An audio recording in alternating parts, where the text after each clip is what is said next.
ಹುಬ್ಬಳ್ಳಿನಲ್ಲಿ ಇಡೀ ರಾಜ್ಯವೇ ತಲೆ ತಗ್ಗಿಸುವಂತಹ ಒಂದು ಘಟನೆ ನಡೆದಿದೆ. ಸುಜಾತ ಅಂತಕ್ಕಂಥ ಭಾರತೀಯ ಜನತಾ ಪಾರ್ಟಿಯ ಕಾರ್ಯಕರ್ತೆ SIR ನಡೀತಾ ಇರಬೇಕಾದ್ರೆ ಅಂದರೆ ಸ್ಪೆಷಲ್ ಇಂಟೆನ್ಸಿವ್ ರಿವಿಷನ್ ಇದರ ಮ್ಯಾಪಿಂಗ್ ಆಗ್ತಕ್ಕಂಥ ಸಂದರ್ಭದಲ್ಲಿ BLOಗಳು ಬ್ಲಾಕ್ ಲೆವೆಲ್ ಆಫೀಸರ್ಸ್ಗಳು ಹೋಗ್ತಾ ಇರಬೇಕಾದ್ರೆ BLA 2ಗಳಿಗೂ ಕೂಡ ಹೋಗೋದಕ್ಕೆ ಅವಕಾಶ ಇದೆ. ಅಂತ ಸಂದರ್ಭದಲ್ಲಿ ನಮ್ಮ ಕಾರ್ಯಕರ್ತರ ಮೇಲೆ ಹಲ್ಲೆ ಮಾಡಿ ಒಬ್ಬ ಕಾಂಗ್ರೆಸ್ ಕಾರ್ಪೊರೇಟರ್ ಸುನಂದ ಅಂತಕ್ಕಂಥ ಕಾಂಗ್ರೆಸ್ ಕಾರ್ಪೊರೇಟರ್ ನಮ್ಮ ಕಾರ್ಯಕರ್ತರ ಮೇಲೆ ಹಲ್ಲೆಯನ್ನ ಮಾಡಿ ಅದರ ಉಲ್ಟಾ ನಮ್ಮ ಕಾರ್ಯಕರ್ತರ ಮೇಲೆ ಪೊಲೀಸ್ FIR ಅನ್ನು ರಿಜಿಸ್ಟರ್ ಮಾಡಿ ಪೊಲೀಸ್ ಅಧಿಕಾರಿಗಳು ಹಿನ್ನೆಲೆಯನ್ನ ಸರಿಯಾಗಿ ಅರ್ಥ ಮಾಡ್ಕೊಳ್ದೇನೆ ಈ ಕಾಂಗ್ರೆಸ್ಸಿಗರ ಮಾತನ್ನ ಕಟ್ಕೊಂಡು ಅವ್ರ ಮನೆಗೆ ನುಗ್ಗಿ ಅವರೆಲ್ಲರನ್ನೂ ಕೂಡ ಅರೆಸ್ಟ್ ಮಾಡಿರ್ತಕ್ಕಂಥದ್ದು ನಾವು ಭಾರತೀಯ ಜನತಾ ಪಾರ್ಟಿನ ಖಂಡಿಸ್ತೇವೆ. ಅದಷ್ಟೇ ಅಲ್ಲ, ಸುಜಾತ ಇವಳು ದಲಿತ ಹೆಣ್ಮಗಳು. ಈ ಪೊಲೀಸ್ ಅಧಿಕಾರಿಗಳು ಒಂದು ರೀತಿ, ಪೊಲೀಸ್ ಸ್ಟೇಷನ್ಗಳು ಒಂದು ರೀತಿ ಕಾಂಗ್ರೆಸ್ಸಿನ ಕಚೇರಿಗಳಿಗೆ ಇವತ್ತು ಪರಿವರ್ತನೆ ಆಗಿದೆ. ಕರ್ನಾಟಕ ರಾಜ್ಯದಲ್ಲಿ ಪೊಲೀಸರು ಕಾಂಗ್ರೆಸ್ ಏಜೆಂಟ್ರಂತೆ ಇವತ್ತು ವರ್ತನೆ ಮಾಡ್ತಾ ಇದ್ದಾರೆ. ಇದರ ಪರಿಣಾಮ ಸುಜಾತ ಮತ್ತು ಕುಟುಂಬದ ಸದಸ್ಯರನ್ನ ಅರೆಸ್ಟ್ ಮಾಡಿ ಹೋಗ್ತಕ್ಕಂಥ ಸಂದರ್ಭದಲ್ಲಿ ಆ ಮಹಿಳೆಯನ್ನ ವಿವಸ್ತ್ರಗೊಳಿಸಿ ಇವತ್ತು ಹಲ್ಲೆ ಮಾಡಿರುವಂಥದ್ದು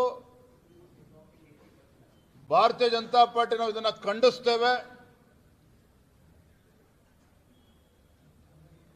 ಇದನ್ನ ಮಾನ್ಯ ಗೃಹ ಸಚಿವರು ಇವತ್ತೇನಾರ ಕಾನೂನು ಸುವ್ಯವಸ್ಥೆ ಇವತ್ತು ಬದುಕಿದೆ ಅಂತಾದ್ರೆ, ಅಧಿಕಾರಿಗಳು ಇದ್ದಾರೆ ಅಂತಾದ್ರೆ, ಯಾರು ಅಯೋಗ್ಯವರ ಅಧಿಕಾರಿಗಳಿದ್ದಾರೆ ತದಕ್ಷಣ ಅವ್ರನ್ನ ಸಸ್ಪೆಂಡ್ ಮಾಡಬೇಕು.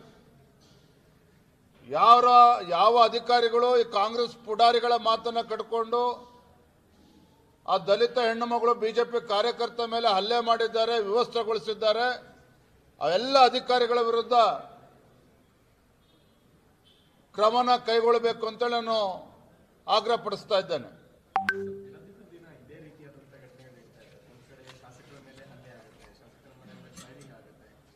ನೋಡ್ರಿ, ಕಾಂಗ್ರೆಸ್ ಸರ್ಕಾರ 140 ಶಾಸಕರಿದ್ದಾರೆ ಅಂತೇಳಿ ಈ ರೀತಿ ಅಹಂಕಾರದಿಂದ ನಡ್ಕೊಳ್ತಾ ಇದ್ದಾರೆ. ಬಳ್ಳಾರಿಯ ಘಟನೆ ಇರ್ಬೋದು, ಇವತ್ತು ಹುಬ್ಳಿನಲ್ಲಾಗಿರ್ತಕ್ಕಂಥ ಘಟನೆ ಇರ್ಬೋದು, ಬೀದರ್ನಲ್ಲಾಗಿರ್ತಕ್ಕಂಥ ಘಟನೆ ಇರ್ಬೋದು, ಇವರ ಕಾಂಗ್ರೆಸ್ ಪಕ್ಷದವರದ ಪಾಪದ ಕೊಡ ಇವತ್ತು ತುಂಬಿದೆ. ಜನ ಇಡೀ ಶಾಪನ ಆಗ್ತಾ ಇದ್ದಾರೆ. ನಾನಿದು ಕೇವಲ ಒಂದು ರಾಜಕೀಯ ಹೇಳಿಕೆಯನ್ನು ಕೊಡ್ತಾ ಇಲ್ಲ. ಗ್ರೌಂಡ್ ರಿಯಾಲಿಟಿ ಏನಪ್ಪಾ ಅಂತ ಹೇಳಿದ್ರೆ, ಇವತ್ತು ರಾಜ್ಯದ ಜನ ಈ ಸರ್ಕಾರಕ್ಕೆ ಶಾಪ ಆಗ್ತಾ ಇದ್ದಾರೆ. ಯಾವಾಗ ಉತ್ತರ ಕೊಡಬೇಕು ಆ ಸಂದರ್ಭ ಸರಿಯಾಗಿ ಉತ್ತರವನ್ನು ಕೊಡ್ತಾರೆ. ಇದರ ನಡುವೆ ಬಾಬಾ ಸಾಹೇಬ್ ಅಂಬೇಡ್ಕರ್ನ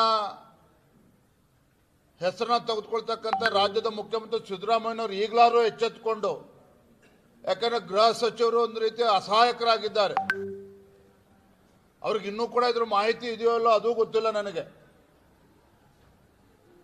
ಇವತ್ತು ರಾಜ್ಯದ ಜನ ಮಾತನಾಡ್ತಾ ಇದ್ದಾರೆ, ಒಬ್ರು ಅಸಮರ್ಥರು ಇವತ್ತು ಅಂತೇಳಿ ಜನ ಮಾತನಾಡ್ತಾ ಇದ್ದಾರೆ.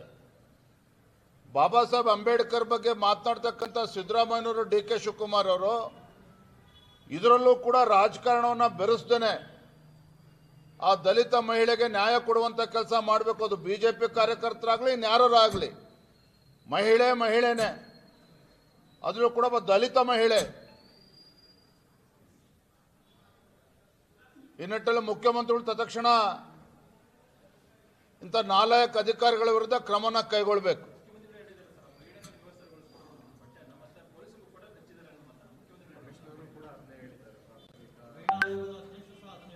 ನೋಡ್ರಿ, ಮಹಿಳಾ ಅಧ್ಯಕ್ಷರು, ಆಯೋಗದ ಅಧ್ಯಕ್ಷರು ಯಾರು ಏನಂತ ನಿಮಗೆ ಗೊತ್ತಿದೆ. ಅದ್ರ ಬಗ್ಗೆ ನಾನು ಹೇಳೋದಕ್ಕೆ ಹೋಗೋದಿಲ್ಲ.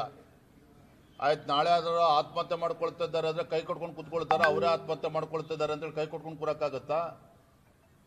ಯಾಕೆ ನಮ್ಮ ಬಿಜೆಪಿ ಕಾರ್ಯಕರ್ತರು SIR ಸಂದರ್ಭದಲ್ಲಿ ಅಧಿಕಾರಿಗಳು ಕೆಲಸ ಮಾಡಬೇಕಾದ್ರೆ ನಮ್ಮ ಕಾರ್ಯಕರ್ತರ ಮೇಲೆ ಹಲ್ಲೆ ಮಾಡೋದಕ್ಕೆ ಇವ್ರಿಗೇನು ಅಧಿಕಾರ ಇದೆ?